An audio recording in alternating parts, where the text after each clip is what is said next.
اگر دی نماز صحیح سلامت ہوئے گی فقد افلح وانجح، اے بندہ فلاح پا جائے گا، اے بندہ نجات پا جائے گا۔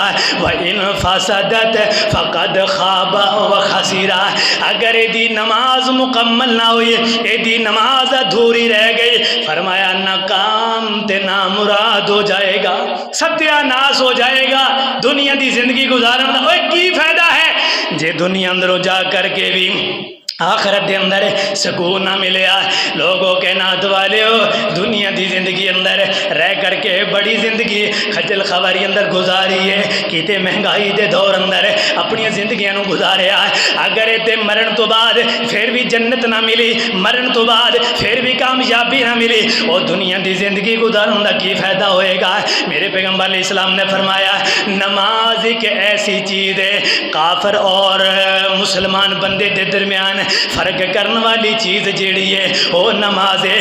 بین العبد و بین الکفر ترک الصلاۃ، فرمایا کافر اور مومن بندے دے درمیان فرق کرنے والی نماز ہے۔ یہ تو بھائی پتہ چلیا جڑا بندہ نماز پڑھتا ہے وہ بندہ مومن ہے، جڑا بندہ نماز نہیں پڑھتا اس بندے نو کہہ سکنے ہیں کہ کافر ہے، اے بندہ کفر دے اندر ہے، اے کفر دے اندر اے آ گیا۔ کیوں؟